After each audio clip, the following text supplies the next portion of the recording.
The following is a lecture on Udav Sandesh, Brahmar Geet, from the Srimad Bhagavatam, Canto 10, Chapter 47, verses 64 to 69, on the topic of Udav bids farewell to the Vrajvasis and returns to Mathura. This lecture is given by His Holiness Radha Govindadas Goswami on 31st of December 1998 and 1999. कालांतरे अर्थक अर्थ कालांतरे कुछ काल के बाद दुखेन प्रकरणांतरेण वा प्रकारांतरेण दुख से अर्थ बोल रहे हैं अथवा प्रकरण का अंतर हो रहा है, इसलिए अर्थ सब बोल रहे सुखदेव सोच कर दुख हो रहा है कि उद्धव जी चले जाएंगे, ब्रजवासी पुनः विरह दुख महासागर में डूब जाएंगे। दासार जदुवंशी दासारह वंशी उद्धव जी चलने के लिए तैयार है। इसके द्वारा मानो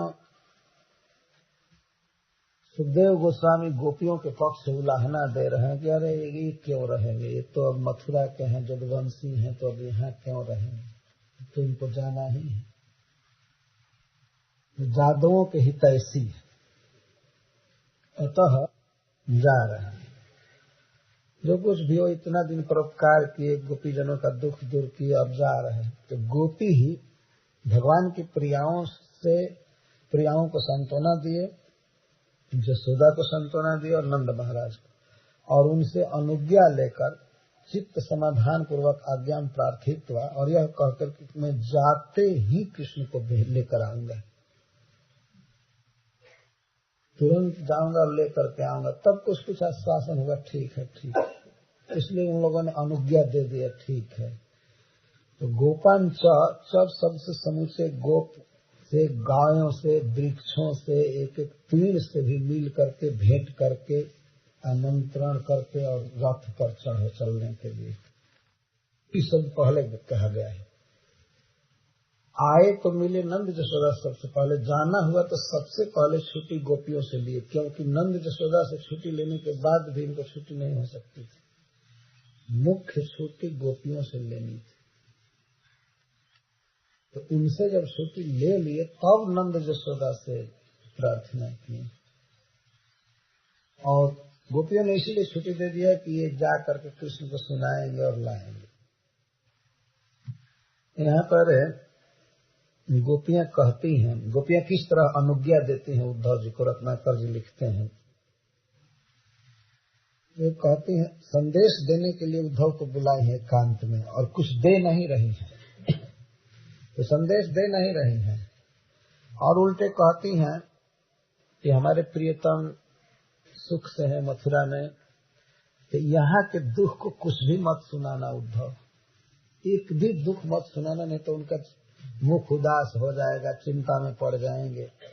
कोई भी व्यक्ति कहीं रहता है तो उसकी कुछ इच्छाएं होती हैं, कुछ मनोरथ होते हैं, और अपने स्वजनों का दुख सुनने पर वो खिन्न हो जाता है, वो काम ठीक से नहीं कर पाता, तो हमारे प्रियतम दुखी हो जाएंगे।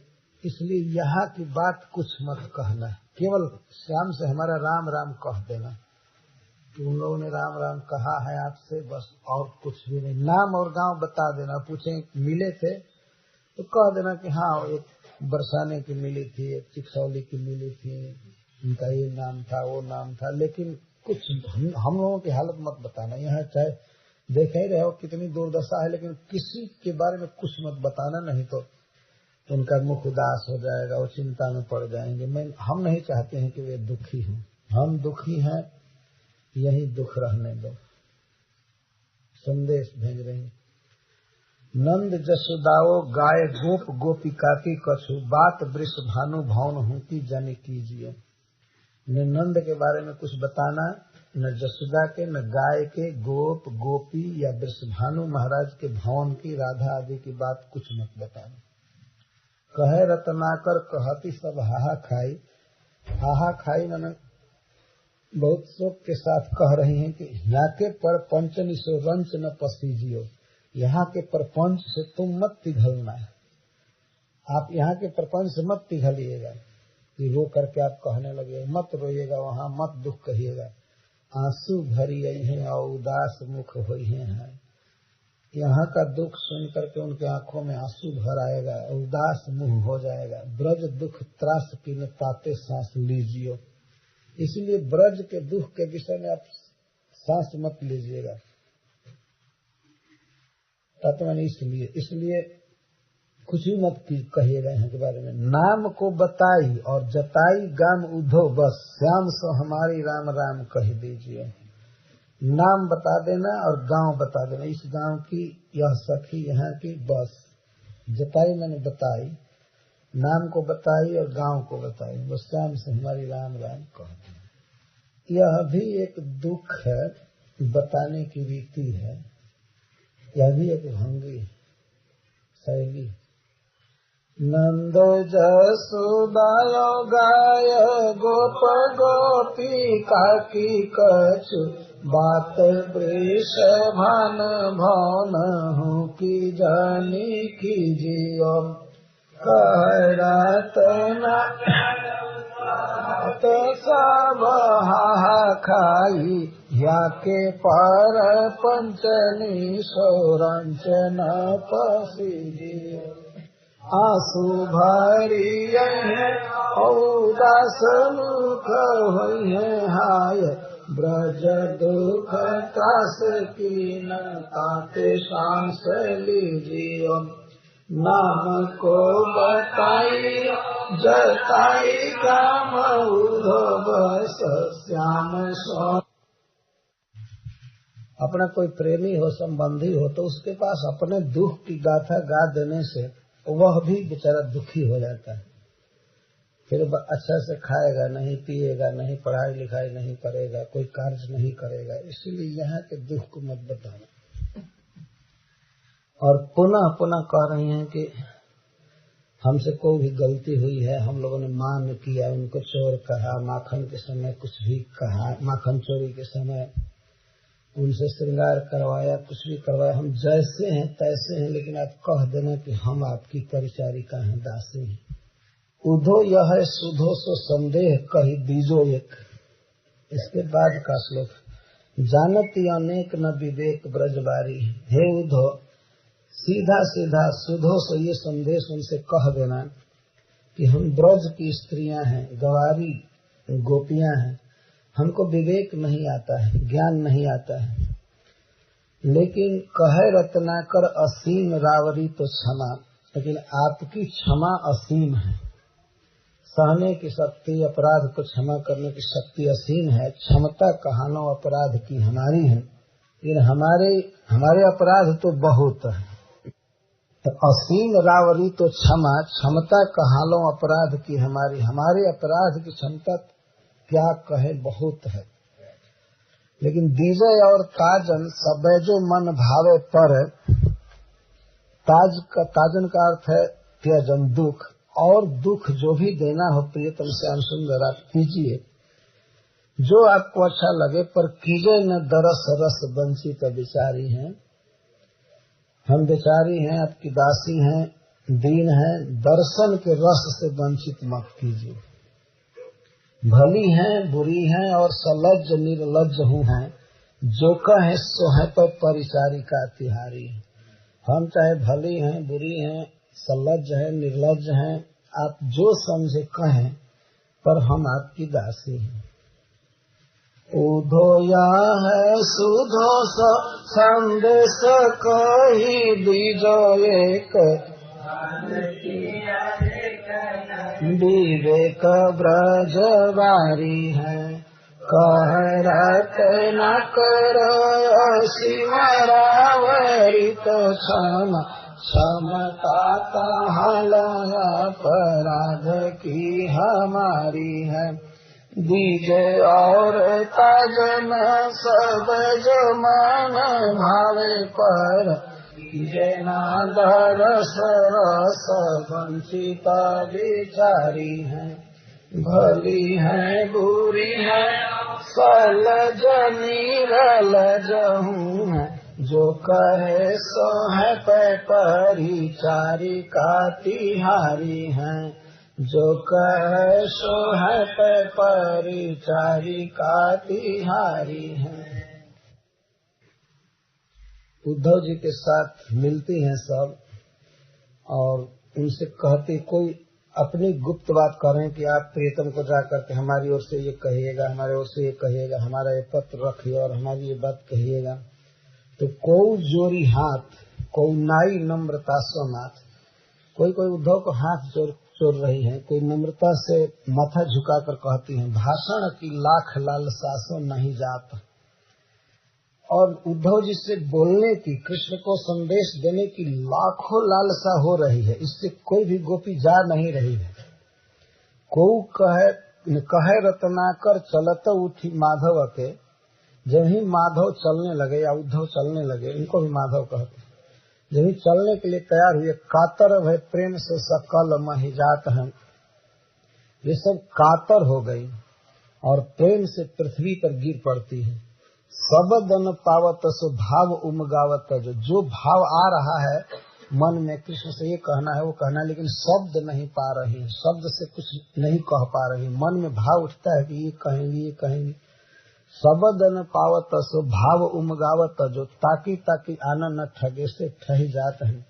उद्धव जी के चेहरे पर देख देख करके ठगी सी रह जाती है, तो कुछ कह नहीं पाते। मानो उद्धव जी की तरफ निहोरा करते हैं कि आप हमारी दशा देख लीजिए, हमारी दशा देख लीजिए और बताइएगा। बोला नहीं जा रहा है और इतना ही भर कह पाती हैं, रंचक हमारी सुनो, रंचक हमारी सुनो, रंचक हमारी सुनो, कही रही जाती। थोड़ी सी बात हमारी सुन लीजिए, हमारी सुन लीजिए, हमारी सुन लीजिए, यही कहती है। को जोरी हाथ, को नाई नम्रता समाथ। भाषण की लाख लाल शासो नहीं जाते हैं। कह रत न कर चलत उठी माधव के। कातर है प्रेम सो सकल महि जाते। शब्द न पावत भाव उमगावत। जो ताकी ताकी आनन ठगे से ठही जाते हैं। रंचक हमारी सुनो, रंचक हमारी सुनो, रंचक हमारी सुनो, कही रही जाते हैं। रंचक हमारी सुनो, रंचक हमारी सुनो, रंचक हमारी सुनो, कही रही जाते हैं। केवल यही कह पाती हैं, आप रुक जाइए, थोड़ी देर रुक जाइए, हमारी बात सुन लीजिए। उद्धव जी कहते ठीक है सुनाइए, तो कोई बात ही नहीं निकल रही है। ये परवस्था है, गला गदगद है और जो भाव भीतर से उमड़ रहा है कृष्ण के प्रति आत्मीयता का, वो व्यक्त नहीं कर पाती। हमारी सुनिए, हमारी सुनिए, हमारी, और कोई सुना नहीं रहे। तो उद्धव जी रुके। तो उद्धव जी ने कहा कि ठीक है आप नहीं कह सकती हैं बात, तो उसको पत्र में लिख दीजिए। तो गोपियां रोकते ठीक है आप रुक जाइए, हम अभी पत्र लिखती है। तो दाबी दाबी पाती, दाबी दाबी छाती पाती लिखन लगायो सब है। तो ऐसे पत्र लिखने और जानते हैं, एक तो स्त्री हैं और वो भी चाहते हैं कि हमारी बात को कोई दूसरी सखी न देख ले, लज्जा की बात होती है, बहुत गुप्त बात लिखनी है। तो बिल्कुल छाती से दबा करके पत्र पर फिर लिखना चालू करते हैं, या झुक करके ऐसे लिखना चालू करते हैं सभी। जैसे लड़के परीक्षा देते हैं, बैठते हैं एक साथ, तो ऐसे अपना अपना कलम और कागज लेकर के लिखना चालू करते हैं। पत्र लिखने में क्या दशा हो रही है, दाबी दाबी छाती, छाती दाब करके हाथ से ऐसे, मतलब धीरज रख करके, दाबी दाबी छाती पाती लिखन लगायो सबे, ब्योंत लिखी देखो पैन को करी जात। लेकिन पत्र लिखने का ब्योंत कुछ भी नहीं बन रहा है। ये ब्योंत भोजपुरी शब्द भी है, ये कोई तरीका, कोई उपाय नहीं सूझ रहा है। कहे रत्नाकर फुरत नहीं बात कसु। पहले तो संबोधन क्या करें कृष्ण को, यही समझ में नहीं आ रहा है। कोई आर्यपुत्र या कोई प्राणनाथ है, कोई कुश, तो मन में कभी क्रोध भी आ रहा है, कोई लिखती है कि अरे कपटी, तो फिर काट देती है कि अरे मुझे क्या हो गया, ये सुनेंगे तो और नहीं आएंगे, तो उसको भी काट देती है।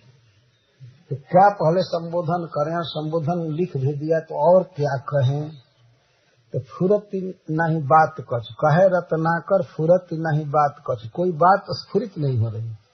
हाथ धर्यो हीतल थहरी थारी जात, हाथ को हीतल छाती पर रह करके सोचने लगती हैं और ठहर जाती। उद्धव को निहोरे फेरे नैक धीर जोरे पर, फिर उद्धव से निहोरा करती हैं, अब थोड़ा रुक जाइए, मैं सोच रही हूँ, अभी लिख देती हूँ, अभी लिख देती हूँ, आप रुकिए। उद्धव के निहोरे फेरे नैक धीर जोरे, फिर थोड़ा सा धीरज जोड़ती है।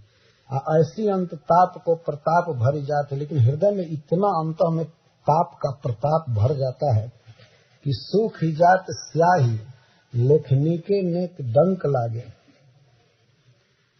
लेखनी के नेक डंक लागे। स्याही सूख रही है, अंगुली रखते ही पेन की स्याही सूख जा रही है, और अंक लागे कागज बररी बरी जाते हैं। और जब ही गोद से हृदय से सटता है कागज, उसमें आग लग जाती है, वो कागज ही जल जाता है। ऐसा विरह का ताप है। कई महानुभावों ने इस क्रिया का वर्णन किया है, जलने, कागज जलने का। तो अंक लागे कागज, अंक जब गोद से कागज जब ही सटता है कहीं बररी बरी जाते हैं, वो जलने लगता, बरने लगता है, जलने लगता है, इतना ताप है हृदय में।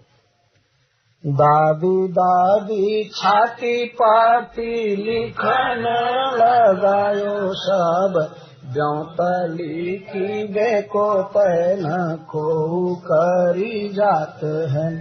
कहरत न कर फुरत नहीं बात कछ, हाथ धरो ही तला थारी थारी जात। उदो के निहोरे फेर नैक धीर जोरे पर, ऐसी अंत ताप को प्रताप भरी जात। सुखी जाति स्याही लेखनी के नेक डंक लागे, अंक लागे कागज भरी भरी जात। उधो के निहोरे फेरे नैक धीर जोरे पर, ऐसी अंत ताप को प्रताप भरी जात।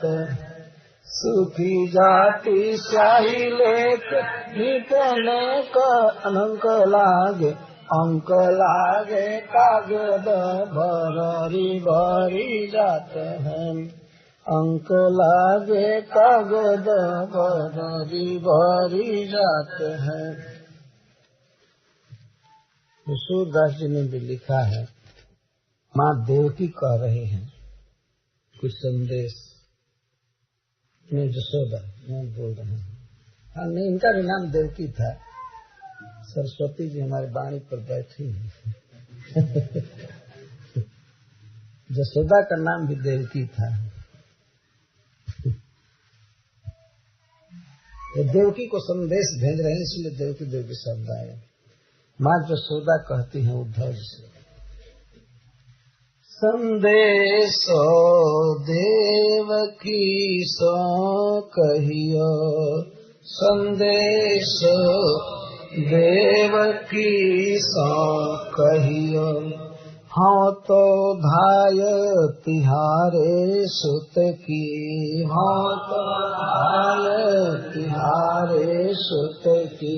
कृपा करत ही रहियो, करत ही रहियो। हमारा संदेश मेरी बहन देवकी से कहना। माँ जसोदा कह रही है कि हे देवकी जी, मैं आपके पुत्र की धाय हूँ, दासी हूँ। वास्तव में अब तो आपका ही पुत्र है। तो भाव ये है कि अब वो आपको ही पसंद करता है, आपको ही माँ बन करके रहता है, नहीं आ रहा है तो आप ही माँ उसकी है। मैं तो एक प्रकार की धाय हूँ, लेकिन क्या क्या उसको पसंद है मैं बता रही हूँ। उबटन तेल और तातो जल, उबटन तेल देखत ही भज जा। आप जरूर उसको सवेरे सवेरे स्नान करा देना, लेकिन उबटन देख करके, तेल देख करके और गुनगुना जल देखकर भाग जाते हैं। चलो स्नान की सामग्रियां लगता है जैसे जाड़े में संदेश जा रहा है। उबटन तेल और तातो जल देखत ही भरी जात। जो ही मैं जुटाती हूँ ये उसको उबटन लगाने के लिए, तेल लगाने के लिए और जल स्नान के लिए, तो देखते ही भाग जाता है घर से बाहर, नहाना नहीं चाहता। और वो लीला जब श्री कृष्ण पहले तो कपड़ा पहने कहते नहीं नहाऊंगा, नहीं नहाऊंगा, बहुत जाड़ लग रहा है, जाड़ लग रहा है, नहीं नहाऊंगा। माँ जबरदस्ती पकड़ लेती है, पकड़ करके वो उनका जो कुर्ता है, कुर्ता दूसरे ढंग का रहता था, जाड़े में तो रहता ही, उसको निकालती है, ना नहीं नहाऊंगा, ऐसे करते, नहीं नहाऊंगा, तो जबरदस्ती नहाती। लोग उबटन लगाती है, तेल लगाती है, इसके बाद गर्म जल से स्नान कराती है। तो वही बता रही है कि बहुत आग्रह करके बहन तुम उसको नहवाना, स्नान जरूर करा देना, नहीं करना चाहेगा फिर भी। उबटन तेल और तातो जल देखत ही भज जान, जोई जोई मांगत सोई सोई देती, करम करम करी खात। और इसके बाद जो मांगता है वही खाने को देती है। बहुत धीरे धीरे धीरे धीरे खाता है, खाने में भी बहुत देर करता है। इसलिए अगर उसके खाने में देर हो तो आप क्रोधित मत होइएगा, अपना बेटा मानकर क्रोधित मत होइएगा। जो भी खाना चाहे दीजिएगा, और जितना देर करे आधा खा करके फेंक दे, चाहे बानर को दे दे, कुछ भी करे, उसकी आदत। तुम तो टेव जानती ही वही हो। अब तो तुमको उसका टेव, उसकी आदत मालूम हो गई होगी, क्योंकि कई महीने हो गए हुए, तो अब मालूम हो गई होगी। तुम तो टेव जानती ही वही हो, तुम तो टेव जानती तो मोहि कही आवे। फिर भी मुझे ऐसा अच्छा लग रहा है कि मैं आपको बता दूं, मुझे आ रहा है, ऐसी मेरे मन में आ रहा है कि मैं आपसे बता दूं, आपसे कह दूं। तो सबसे पहले उसको खाने की जो आदत है मैं बता रही हूँ। प्रात उठत मेरे लाल लड़ैते ही, प्रात उठत मेरे लाल लड़ैते ही, माखन रोटी भावे।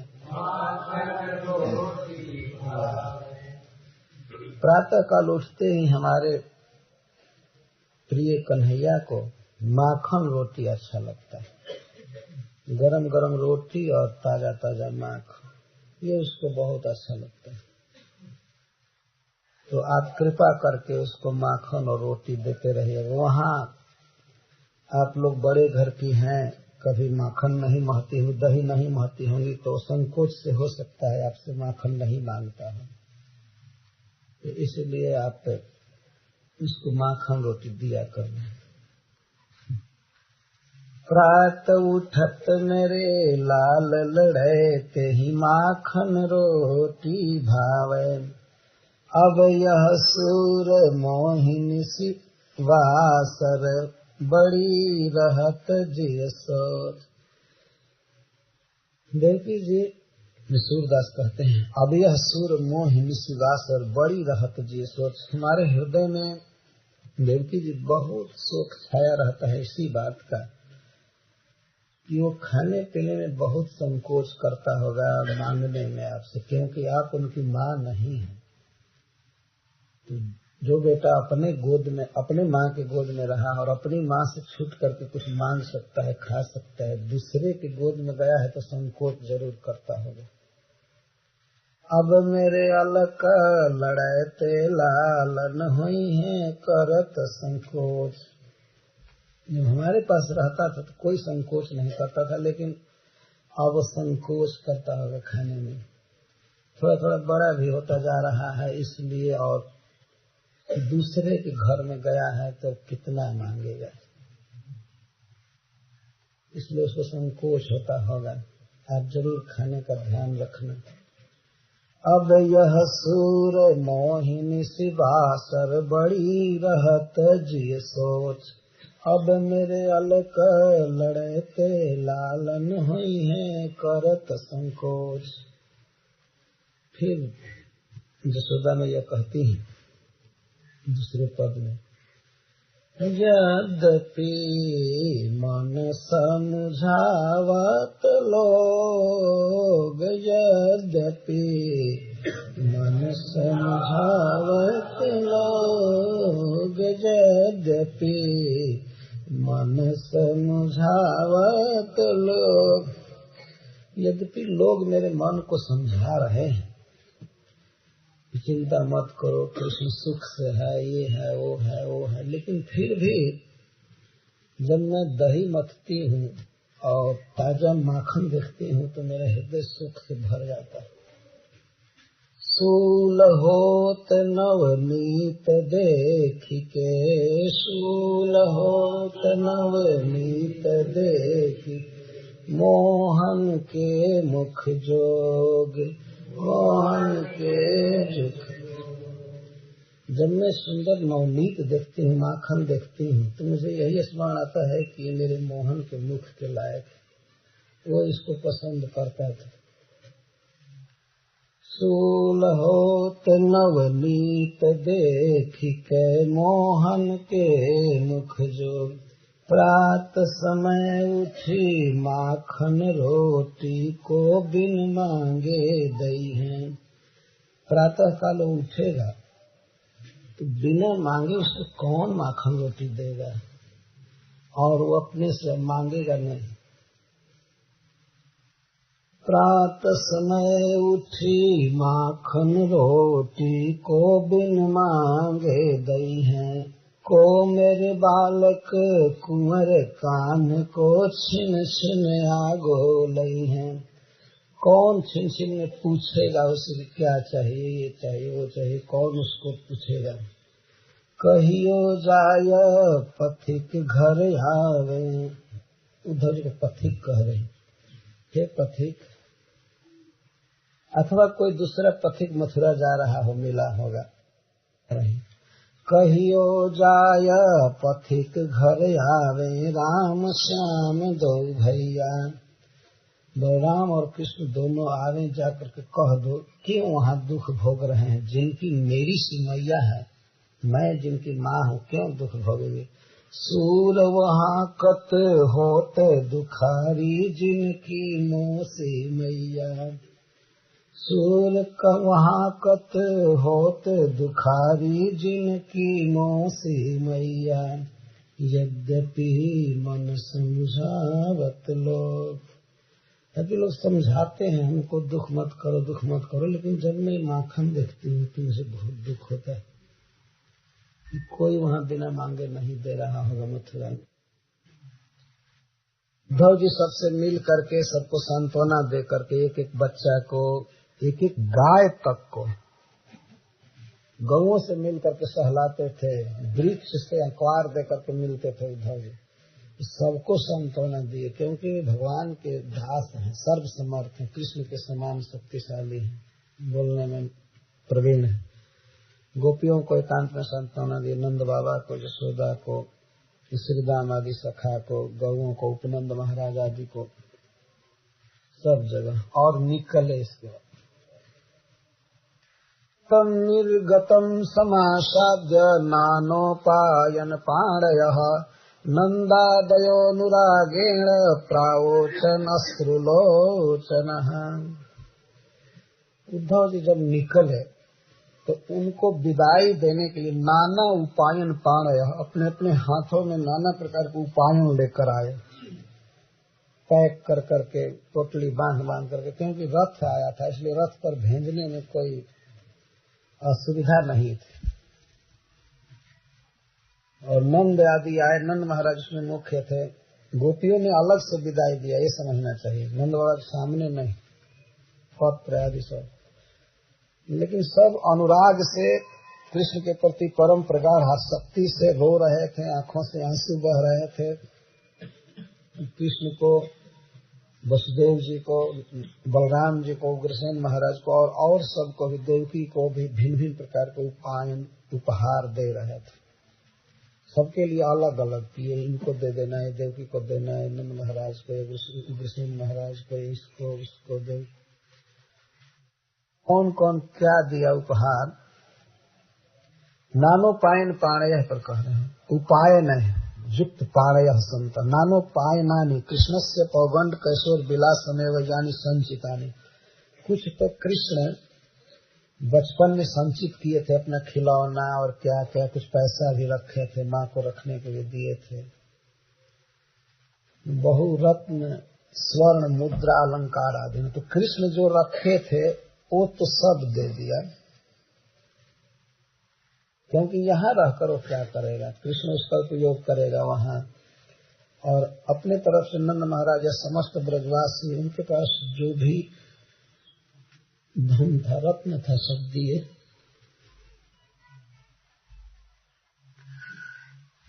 बहुरत्न स्वर्ण मुद्रा मुक्ता अलंकार आदि।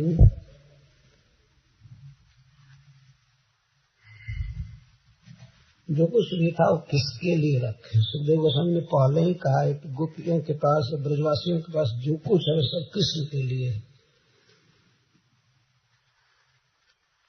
सब अपने अपने घर से लाने लगे देने के लिए,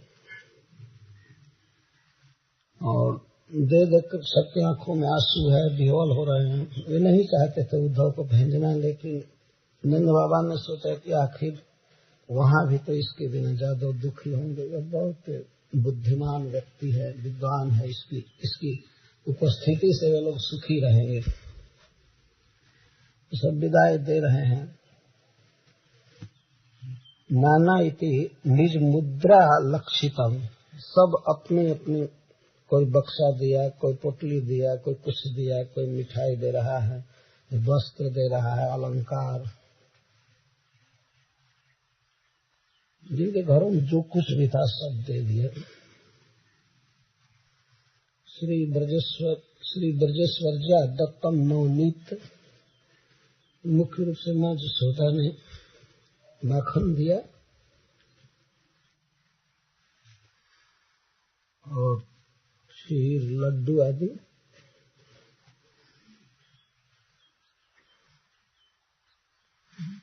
और श्री बलराम जी के लिए, रोहिणी जी के लिए, जो अभी पहले ब्रज में ही रही थी लेकिन अब चली गई है, उनके पति कारागृह से मुक्त हो गए थे, तो अब वो अपने पति के पास रह रही हैं। श्री बलराम और रोहिणी के लिए अलग उपहार दिया, पृथक पृथक सब। श्री ब्रजराज देवीश्च, श्री ब्रज देवीश्च, और ब्रज की जो भी देवियां थी, मतलब गोपियां, अपने प्राणेश्वर के लिए निज निज शिल्प चिन्हित गुंजा हारादिकम, यह हार दे रही हैं, गुंजा दे रही हैं, अंगूठियां दे रही हैं गोपियां। और श्री राधिका बहुत सुंदर बांसुरी दे रही हैं, वे खरीदी थी किसी कारीगर से, बांसुरी कृष्ण के लिए दे रही हैं। और जंगल से खोज खोज करके रखे हुए उपहार ब्रज की सखा दे रहे।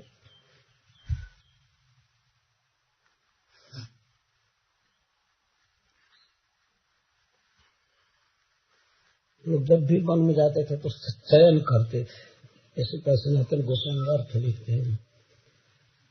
जो चयन किए थे, कृष्ण जिनको पसंद करते थे वन में, वो सब वन के फल, खजूर आदि कृष्ण के लिए भेज रहे थे। और ब्रजेश्वरी से यशोदा जो कस्तूरी, गजमौती इत्यादि रखी थी, लड्डू और घी में पकाया हुआ अन्न मिठाई वसुदेव जी के लिए, उग्रसेन जी के लिए, उग्रसेन जी के लिए दे रहे हैं। उग्रसेन जी प्रसन्न रहेंगे तो बच्चे का पालन ठीक से करेंगे। तो अनुराग से उनके आंखों में आंसू भर रहे थे और वे इस तरह बोले। तो किस तरह विदाई दे रहे हैं इसको रत्नाकर जी लिखते हैं। आई जीतती ते विदाई है तो उद्धव की गोपी भरी आरती संहारती न ससुरी रत्नक मायूर पीछ कौली है को गुंज अंजलि उमा है प्रेम भाव भरी कौली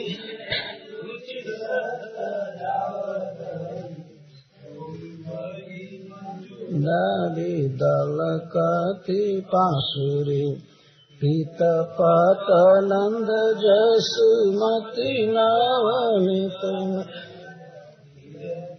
कुमारी सुरवारी दई बास। धाई जित तिकते विदाई है तो उद्धव की। धाई का अर्थ अपने अपने घरों से। पहले वो नहीं सोची थी कि उद्धव जी जाने लगे, समाचार मिला तो अपने अपने घर में गई और वहां से दौड़ी लेकर के विदाई। धाई इसलिए कि उद्धव जी चले न जाएं। जित तिकते जहाँ तहाँ से ब्रज में बिखरे हुए गांवों से उद्धव जी को विदाई देने के लिए गोपियां आ रही हैं या और लोग भी आ रहे हैं। गोपी भरी आरती संहारती न सांसरी। इतना तेज गति से आ रही हैं दुख में कि सांस नहीं संभाल रही है। कहे रत्नाकर मयूर पीछ को लिए। कोई मोर पंख लेकर के आ रही है, या कोई सखा या कोई मोर का पंख लेकर आ रही है। कोई गुंज फल, गुंज के बीज अंजलि में लिए आ रही हैं। आंखों में आंसू भरा हुआ है। भाव भरी को लिए रुचि रस सजाओ दही। और कोई गोपियां बहुत सुंदर दही लेकर के आई है।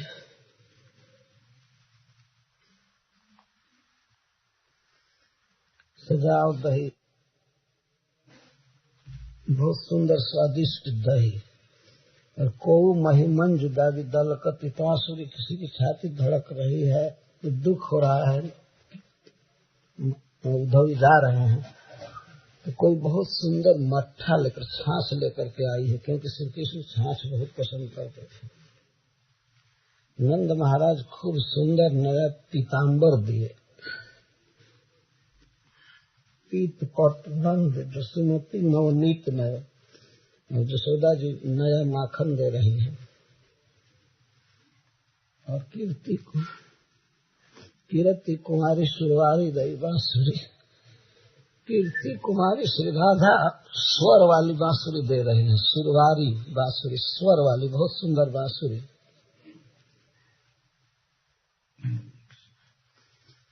धाई जीतती ते विदाई है तो उद्धव की गोपी भरी आरती संहारती न सांसुरी।